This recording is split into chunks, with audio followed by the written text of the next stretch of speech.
Okay, well, thanks for having me here, comrades. Well, the first thing to be said is this is an incredibly big topic, and I'm not going to be able to, touch on a whole series of things, obviously. But I'll say first something very brief about the general need for a revolutionary party. But I primarily want to concentrate on, I think in some ways the most controversial question is about, well, what do we do today and that, and how should we organise? Well, briefly put, if you want to achieve the overthrow of capitalism and establish a socialist society of genuine human freedom, well, then building a mass democratic revolutionary party, as think, is a prime objective, and that is vital to take things forward.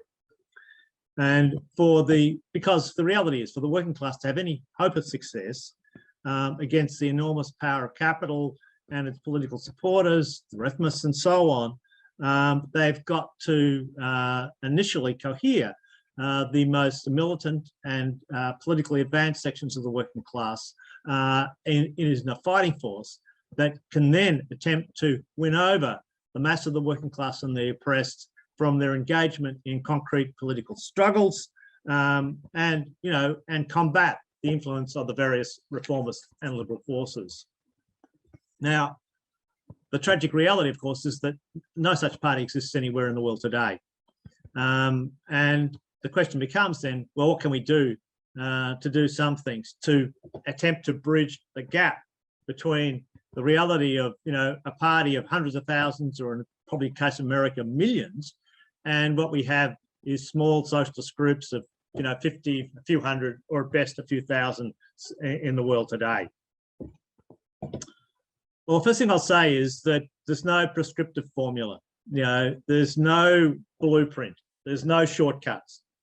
The mass parties that revolutionary activists have built in the past had a great variety of origins and utilised a vast array of tactics and strategies to gain mass support. Secondly, much will depend on objective factors which are largely outside the control of socialists today. The level of class struggle and mass resistance, the divisions in the ruling class, the state of the economy, the strength of reformist forces, wars, revolutions in other countries, economic slumps, and so on. But of course, how socialists respond to these objective developments is vital. Having a clear assessment of the political climate, both at a broad international level and national level, and at a very local specific level in terms of the particular struggles and campaigns you're involved in, is vital if socialists are to position themselves correctly. Such an assessment of the political situation impacts how you pitch your arguments, where you utilise your forces, what expectations you can have for growth and influence. Now, there's been a plethora of arguments and debates over the last few decades about what sort of organisation socialists need today. And there's no way I'm going to be able to address all of those arguments. But the first thing to be said is that it's not sufficient for individual revolutionaries just to operate alone in the trade unions or in mass movements or in broad socialist parties in the vain hope that their individual activities will somehow come together in the longer run to lay the basis for a revolutionary party. Revolutionaries need now to be organised, even when they're just small forces, to assess political developments, to debate out strategy and tactics, to organise cohesive interventions, to engage in political education, and to recruit, train the next layer of revolutionaries. Now, exactly how any group of revolutionaries organised is a very concrete question, and that which I can't answer them here in Australia for people in America, and it'll depend on a whole variety of factors: the size of the organisation, the level of political experience of the membership, your geographic spread, the political milieu you're attempting to operate in, and the level of struggle and radicalisation in society. But tied to that, it is necessary, I'd say, to have a realistic and grounded understanding of the nature of your own organisation. On the one hand, socialists need to avoid the pretentious nonsense that a group of a few hundred or even a few thousand is already the basis for a revolutionary party, or is in some sense the, the prototype of the future party. On the other hand, a small revolutionary organisation, unless it is absolutely minuscule in size, should not be simply a discussion group with no coherent lines of demarcation from other political currents on the left, reformists, Stalinists, anarchists, centrist forces, or whatever. A small revolutionary organisation needs to take itself seriously and fight for its ideas. It needs to combine active intervention in debates that are taking place in society, political struggles going on, but also put a serious emphasis on recruitment. It needs an active membership, and that demands a degree of political discipline in the organisation. Now, for a small organisation, its cohesion and discipline is going to be overwhelmingly, and needs to be overwhelmingly, based on open political argument, democratic debate, discussion, and so on, and political conviction, convincing people, not some mechanical set of rules or some sort of top-down authoritarian leadership. Though again, the nature of the discipline of revolutionary organisation is going to be a concrete question. At the moment, in the lead up to the state elections here in Australia, a Socialist Alternative has a real prospect of having one or two of its members elected to the state parliament.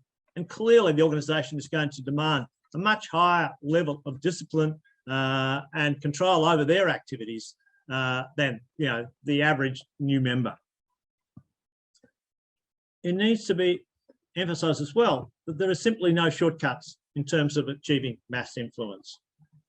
We can't predict exactly how a mass party will emerge in the future. New leftward moving political currents can emerge, that revolutionaries will be in a position to regroup with. Radical currents can develop in the trade unions, or in particular oppressed communities, or on the university campuses. We have no crystal ball in that regard. The most useful thing revolutionaries can do now is build an organised revolutionary current committed to a principled set of politics that is capable of positively and creatively relating to whatever opportunities and struggles that open up in the future. Now, one of the serious mistakes of and setbacks for socialists over the last couple of decades is that a number of organisations which emerged out of the radicalisation of the late 60s and early 70s had reached an impasse and began to look for shortcuts to break out and to supposedly achieve mass influence. They watered down, or in some cases effectively abandoned, revolutionary politics and looked to substitutes, whether it was broad parties on the lines of the Left Party in Germany or Syriza in Greece and so on, or alternatively, you saw in the case of the US, they tailed behind Bernie Sanders, or in Britain behind Jeremy Corbyn. These get-rich-quick schemes led nowhere. They took thousands, internationally, they took many thousands of socialists out of revolutionary politics. I should say a few things about our experience in Socialist Alternative here in Australia. We were formed as a small organisation in 1995 after we were expelled from the International Socialist Organisation here, the affiliate of the International Socialist Tendency. There were only about 70 or so of us at the time, and many of those members were demoralised and shattered by the experience inside the ISO.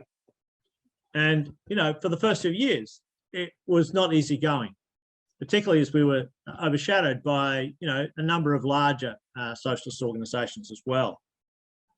But a core group stuck it out and began to build something. We grew a combination of interventions, in particular struggles and campaigns that were going on, initially in the anti-globalisation movement, the anti-war movement against Iraq, later on the same-sex marriage movement, but also out of the campaigns on the university campuses. And as we that put us in a position to take a series of initiatives, of different caliber. We regrouped with another small revolutionary group, the Revolutionary Socialist Party, who came from a quite different political tradition.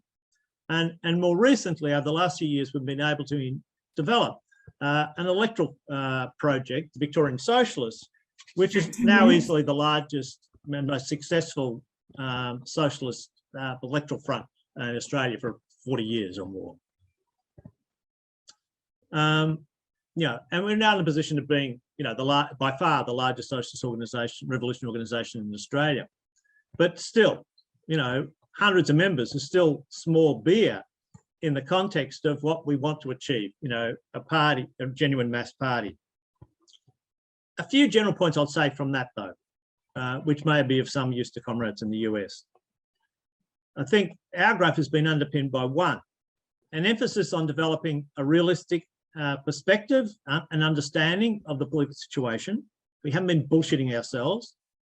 Secondly, a hard-headed assessment of our own forces and what they are capable of doing. Thirdly, and combining that with a real commitment to core revolutionary socialist politics. Fourthly, a very serious effort to educate all of our own membership in the broader traditions and debates in the revolutionary movement. An education for a purpose, for intervene, debate, argue, not some sort of academic obscure education. Fifthly, maintaining a serious level of activity and commitment of the membership as a whole. Now, as I said, these are very broad generalities, not some prescriptive formula. But I think, on that sort of generalities, we can at least have some hope of success. There are, of course, no guarantees in politics at all. But, we're at least here we feel we've allowed laid the basis for something for the future. And that the most important thing I think out of that is that it lays the basis, I think, to take the most of the opportunities which I think are going to open up, in the coming years for revolutionary socialism, given all the crises of world capitalism, and allow us to, to take, a variety of practical initiatives and so on to seize the moment. Hopefully that sort of general approach can enable, revolutionaries everywhere to play a small but necessary part in beginning to lay the basis for the revolutionary movement that can become a real factor in challenging the atrocities that capitalism heaps upon us today. And because we see so many challenges around us, so many atrocities as capitalism grinds us down.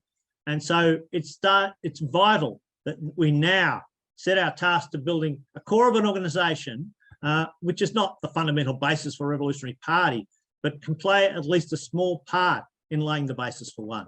And I'll leave it there. Thanks so much. Next we have Reid. Thanks, comrades. It's important that people are here and are willing to at least entertain building a revolutionary party today.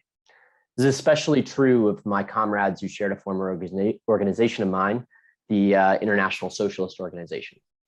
It's important to say we went through trauma, especially in its dissolution and all that was unearthed. So if you're an old comrade from the ISO, or even if you're brand new, thank you for being here. I hope we can all share lessons together, both what not to do and what we can do now. If you're willing to learn from the mistakes and the harm to build something better, we're happy to have you. We need you. This is obvious from the world we've been living through the past 3 years. No matter how much baggage we still carry with us from past experiences, capitalist crisis carries on. Without a party, we've seen movements and political ideas flourish and then get trampled back into channels safe for the system. Hope turns to apathy, while global disaster and the need for an alternative still loom large. This talk is not about what happened to the ISO, but I'd be remiss if I at least didn't review the history. The organization, the largest on the revolutionary left at the time, promised more democracy than it ever really delivered. It demanded hard political and strategic agreement. But following a heated 2013 faction fight and the downturn and struggle post-Occupy, the organization tightened even more. With the rise of Ocasio-Cortez and DSA, a split arose at the top of the organization. A section of national leadership worried about our irrelevancy and brittleness. With that split at the top, a path opened below. For the first time, healthy factions and tendencies formed. Unlike past pre-conventions heading into 2019, it felt we could actually shift the organization's activity together. While a section of the organization advocated support for democratic socialist election campaigns, the vast majority of the membership was grouped around the Independence and Struggle platform, which favored labor, social movements, and political independence, and the steering committee majority. At the 2019 convention, I saw the cadre finally unleashed. That also came with the reveal of the real harm years of top-down methods had done to members, especially comrades of color, trans comrades, and other members of specially oppressed groups. Coming out of the convention, we were a bit shaken, but hopeful that we had a fresh perspective and a new batch of national leaders. Sadly, that hope was shattered when a newly elected leader from the INS platform was exposed as having himself been a perpetrator of a sexual assault that others had covered up back in 2013. What little trust had remained in the organization and the organization itself then fell to dust. So what kind of party do we need? Let's start with what we do not need. One, we don't need a party that is too divided among itself to take decisive action when necessary. DSA is riven with divisions and an uneven political level across its paper and active membership. It tries to include everyone who vaguely calls themselves a socialist. Because of that, the DSA can largely only appeal to the lowest common denominator of activity. It can throw its organization behind left-wing Democratic Party politicians' campaigns, but not nationwide Black Lives Matter rebellions. It does not advance socialist consciousness, but tails its activity to those who still accept aspects of liberal capitalist ideology. At the same time, we also don't need a party that is so stifling, so hermetically sealed, so led from the top that it can't take input from the base of the organization. One that can't be educated as well as educate, that can't shift in the ways it needs to, and instead protects its apparatus above all else. In short, we need a party that can thread between the twin dangers Polish revolutionary Rosa Luxemburg talked about.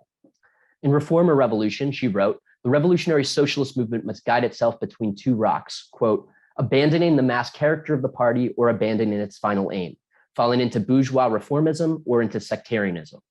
Because our movement is a mass movement, and because the dangers menacing it are not derived from the human brain, but from social conditions, Marxist doctrine could not assure us in advance and once and for always against the anarchist and opportunist tendencies. The latter can be overcome only as we pass from the domain of theory to the domain of practice, but only with the help of the arms furnished us by Marx. In the aftermath of the ISO's collapse, I healed. Yes, through therapy, but also through study. I tried to understand why the ISO ended up as it did and how we could avoid its problems in the future. In doing so, I reached back, not just to the history of the ISO, but through the whole history of the modern American socialist movement. This whole 150-year history weighs upon us, as Marx said, as like a nightmare upon us living. While still incomplete, I believe this history provides insights into both what we need to unlearn from the past and the type of party we need to build in the future. One, building small organizations, propaganda groups, what some derisively refer to as microsects, are a necessary step in the accumulation of activists in the formation of larger movements and parties. Here's just one example. Albert Parsons, if you remember, was a Haymarket martyr and a key leader in socialist and anarchist movements of the 1870s and 80s. We talk about his involvement in the Chicago 8-hour day struggle, but we don't mention how he was first recruited to the socialist movement. For that, we can thank a flyer, 2 speeches, and 1 answered question at a small public meeting, all from the Social Democratic Working Men's Party of only 1,500 members. But though their work is essential, we can't see these propaganda groups as growing into a mass party through individual accumulation, nor should we hold these groups as too precious. The danger of falling into sectarian irrelevancy is real. We must be willing to shift from propaganda to agitation or regroup these propaganda organizations into a single project. Secondly, however, the problems of the sects in recent decades cannot be solved by parties so broad that they fall into opportunism or inaction. In fact, broad parties not only aren't a solution to sects, but historically birthed the worst authoritarian tendencies we blame sects for. In a revolutionary party, discipline should emerge from political unity. We agree to a set of revolutionary principles, a revolutionary program. We debate how to implement that program. Then, even if we disagree, ideally we have the confidence and trust we're all in this with the same goal and broad methods in mind to then carry out our democratic decisions, but still disagree if we need to. In a broad tent party, however, political unity isn't possible. Sometimes this means paralysis or horizontalism. In other words, everyone does whatever they individually want. But as action becomes necessary or when discipline needs to be imposed, only one tool is at the disposal of a broad party, the apparatus. The control over the party press and media, the party committees and official leadership, and other institutions in the party become key for imposing the will of one particular political grouping or another inside a broad party. We see this clearly with the Bowman-Palestine debacle inside DSA. The party leadership has used its institutional power to impose its discipline, rather than creating space for democratic debate and decision that might tear the organization apart. The same thing is played out in broad parties of years past. The Socialist Party of America of the early 20th century was split between the right wing of Victor Berger, the centrists of Morris Hillquit, and the left of Eugene Debs and the IWW. With the apparatus being the battleground, these different tendencies develop methods of faction gangs that are familiar with anyone who has faced the ire of a sect leadership. Different tendencies accuse one another of party treachery. Leading cliques use their power to prevent amendments to resolutions coming to the floor of conventions. The right-wing local New York Central Committee even tried to remove Big Bill Haywood from the party's National Executive Committee in the middle of the Lawrence textile strike, for Christ's sake. These lessons in faction gang apparatus politics got passed down into the future revolutionary parties and organizations. And it's very easy to see how. Benjamin Gitlow, James P. Cannon, John Reed, Jay Lovestone, Bertram Wolfe, Earl Browder, Charles Ruthenberg, all these future leaders of the American Communist Party were educated in factional warfare, first in the Socialist Party as members of its left wing. They faced the right wing blocking their convention resolutions. Their locals seceded from state organizations and factional disputes. Their comrades were expelled from the party under bad grounds. This faction gang approach continued into the Communist Party. Faction gangs use suspensions, expulsions, and their personal relations with Moscow to try to get a leg up on their competitions. There's even a story of Max Shachtman and one of the Dunn brothers barricading themselves in the offices of the Daily Worker against factional rivals. This practical education then combined with an official education provided by the bureaucratized Third International of Communist Parties, the Comintern. The Bolshevization, led by Gregor Zinoviev, turned non-Russian communist parties into monolithic ones. These new Bolshevized parties weren't modeled on the Bolshevik party that led the revolution, that held major debates in the party press on the questions of insurrection or Lenin's April theses. Instead, these monolithic parties were modeled on a fast bureaucratizing Russian party that had already banned factions and was rooting out Trotskyism. So methods of vicious factional warfare carried through the apparatus combined with a model of a monolithic party. All of this was part of our inheritance in the American socialist movement. Shachtman and Cannon brought these methods into the Trotskyist movement. Gitlow and Lovestone brought these methods into their short-lived splinter. And Foster and Browder likewise held tight control of the official Stalinist Communist Party through the apparatus and loyalty to Moscow. Yes, isolation played its part, especially for the tiny Trotskyist movement. But no matter how large or rooted our parties, when faction fights came up or political turns were necessary, these core lessons of apparatus politics and monolithism weighed us down. 10 minutes. So how do we avoid the mistakes of the past? How do we move forward to build a party of the name? First, an honest recognition of past mistakes and inheritances is absolutely essential. We must be willing to reevaluate past practice, even from theoreticians and revolutionary activists we hold dear to our hearts. We must uncover the history that's been lost or kept from us. For example, in the ISO, we never learned that identity caucuses were common practice in our predecessor organization, the International Socialists. But just like what Rosa Luxemburg said about theory, a knowledge of history is no guarantee we can avoid the dangers of the past. We must take that knowledge of theory and history and pass to the realm of practice. Secondly, as part of that practice, we must develop a cadre, a layer of grassroots leaders up and down our organizations that can work together but also think for themselves. We had a cadre in the ISO, but that cadre disintegrated, has scattered to the winds. Even still, That cadre of the past was not independent enough. The cadre we build in a future party must look a bit different.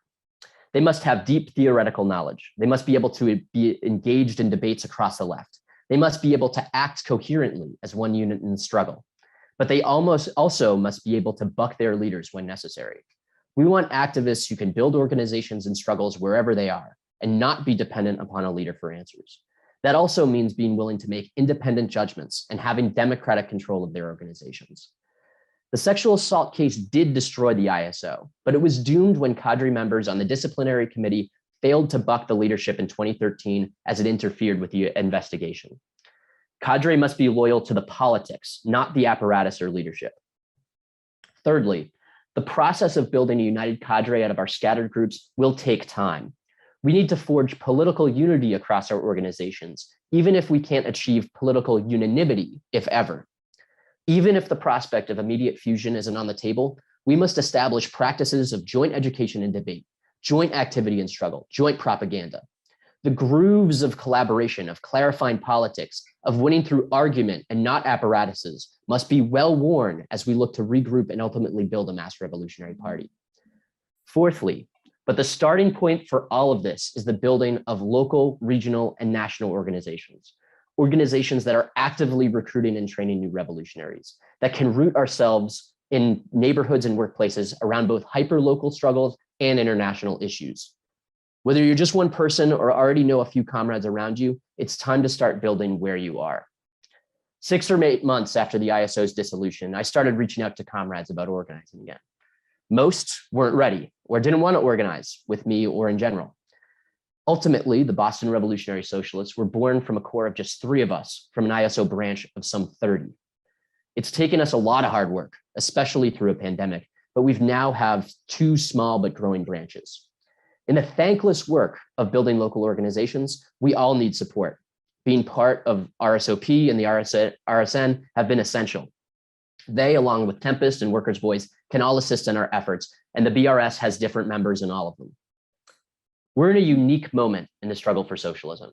Radicalization is rampant, but political organization remains weak. We sit on the precipice of global annihilation, but we have years of work ahead of us.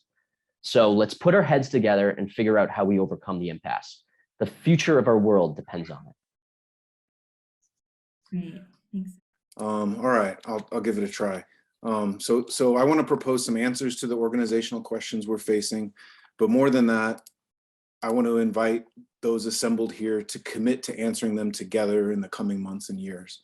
In case you missed it, that's what this whole conference is really about. What kind of party do we need? Or more specifically, what kind of party should revolutionaries be focused on building? Well, I want to say out of the gates, not a Labor Party, not a broad socialist party, and not an electorally focused party. Some think they already are the party we need, and all they need to do is gobble up the other pretenders to the throne. Anarchists and movementists reject the idea of party altogether. So do base builders and those drawn to building vague, quote, infrastructures of dissent, to use a phrase popularized by the overall great new book, Revolutionary Rehearsals in the Neoliberal Age. Both mistake tasks of the class for those of revolutionaries. As the ISO was collapsing, Hal Draper's critique of the microsect was set off like a bomb to finish the job. It vilified the fundamental Marxist approach of organizing around a shared politics of some specificity. Questions raised by the rape and abuse in the ISO, as well as by the pressures of opportunism, went beyond how to prevent such horrors in our organizations to whether we should organize on a political basis, whether we should enter a reformist socialist organization as scattered individuals, or whether we should organize at all. Many comrades came to question Leninist basics, as if Lenin himself covered up the rape. So it must be affirmed that we need a revolutionary socialist vanguard party. Its necessity derives from features of class society and human consciousness that remain unchanged since such a party was conceived and tested by the Bolsheviks. These features include the hegemony of bourgeois ideology, the uneven development of consciousness within the proletariat, the centralized power of the capitalist state, and the treacherous role of reformism. While vanguardism is widely misunderstood and misapplied, there is a truth at its core that is undeniable. Revolutionaries need a fighting formation to fight the ideas of the bourgeoisie, and eventually to fight the bourgeoisie and their lackeys quite literally. It is true that the level of struggle and class organization is low, and that there is no existing vanguard, and that we are not a party, but that does not relieve us of our responsibility to relate to and organize with the most politically conscious sections of our class. Class struggle can and should be advanced by organized socialist intervention. We must take a political lead. We must avoid lowering our politics to the lowest common denominator, but instead fight to raise the politics of others. We should not be ashamed to compete for influence in every fight we can get into. We don't know everything, but solid Marxist politics can illuminate every issue and turbocharge every fight back. We need a revolutionary organization dedicated to wielding the Marxist tool set for understanding and changing the world. It needs cadres trained in theory and action and developed enough politically to carry Marxist methods and arguments into every fight. It must be large, radically democratic, and represent all sections and identities of our class. It needs permanent persuaders, activist writers and activist speakers, a big, sexy profile, and a reputation as the best fighters. It needs vibrant publications that are subordinated to it, not the other way around. Today, there are thousands of Marxists and many more potential Marxists who don't know what to do. It is imperative for developed Marxists to get off the sidelines and into the fray, not just as movement activists, but as open Marxists actively working toward revolution. The current rise in interest in Marxism has been accompanied by a decline in Marxist organization. The crisis of Marxism in the US today is a crisis of organization. However, we cannot just snap our fingers and create it. Ultimately, we need a combat party fit for this task of seizing power. Such a party cannot be built in the absence of widespread radicalization and the organized intervention of Marxists. We have no control over the first condition, and we must dedicate ourselves to the second. We need national organization, but we also must organize locally in the meantime. Local groups can start as little more than study groups, study circles that go to protests together. These can form the basis to recruit and develop cadre through propaganda, political education, and social movement and labor activism. As the first step toward national organization, we need to create a framework for local groups to provide mutual support, clarify our ideas, and coordinate action. And we're currently trying to do this through the Revolutionary Socialist Network and the Revolutionary Socialist Organizing Project. What is the right level of political agreement for our current context? Some of the divisions between Marxists can be contained within a single organization. Others are too fundamental. An organization that is too narrowly defined will not attract enough members nor foster the vibrancy needed to develop self-confident, critical thinking cadre. Similarly, rather than fixating on crafting the perfect program for a particular movement, we should ask ourselves what demands and approaches will get more people actively involved and provide a basis for further action. This is based on the idea that people learn best in struggle, not by being convinced of an abstract, overly detailed program. On the other hand, a revolutionary organization that papers over the issues that have rightly divided Bolsheviks from social democrats, Stalinists, Maoists, and anarchists only entangles itself in interminable debates and precludes effective activity. We need a coherent politics and methodology. The RSN and RSOP have each developed great points of unity that are fit for this moment. First and foremost, we uphold the Marxist principle of class independence. That leads us to consider the Democratic Party an impediment to class consciousness and class organization, not a path to it. We seek confrontation with the state, not capture of it.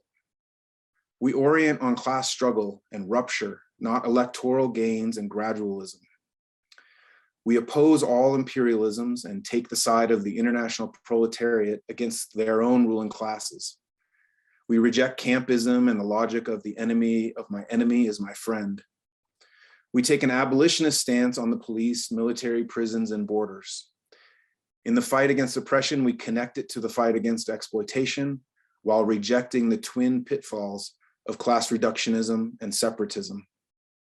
We fight for socialism from below and will settle for nothing less than the self-emancipation of the working class.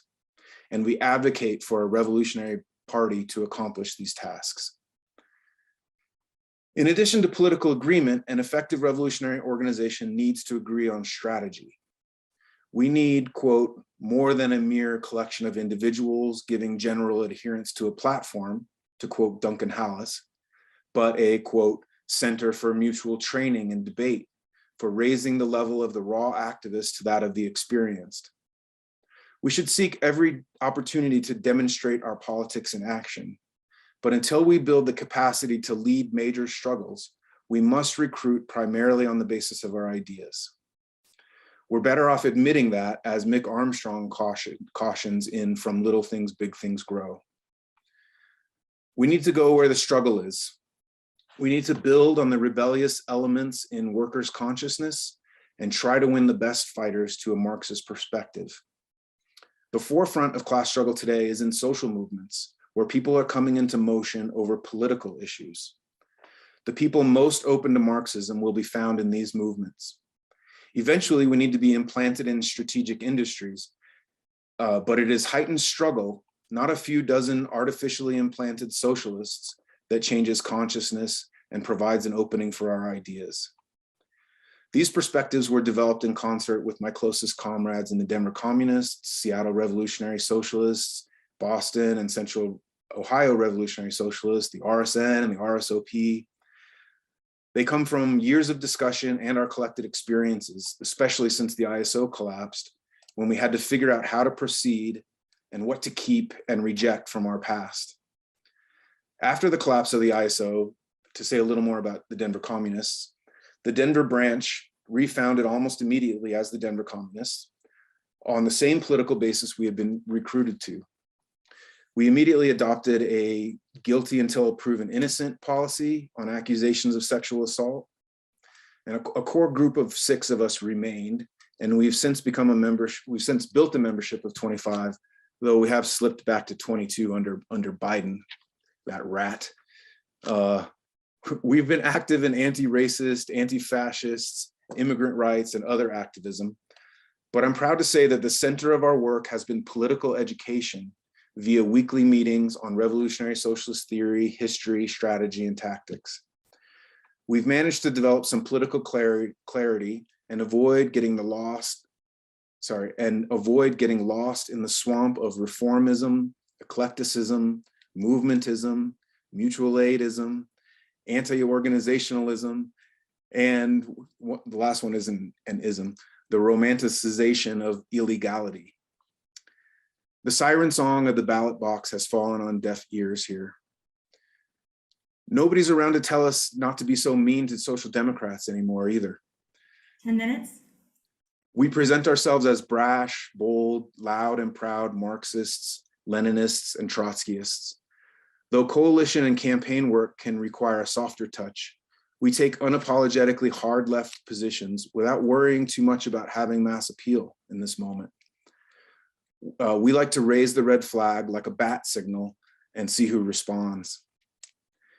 In the movement of the present, we must also represent and take care of the future of that movement. We basically have to build a locomotive while it is already hurtling down the tracks.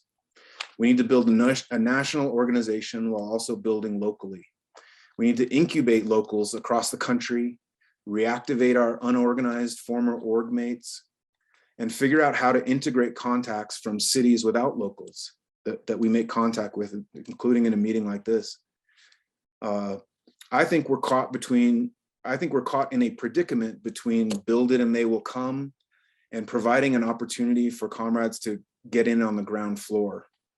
It's why we helped found a network and an organizing project, and why we organized this conference and an anti-war coalition, is to take a step forward in terms of revolutionary organization while encouraging others to take the next step together with us.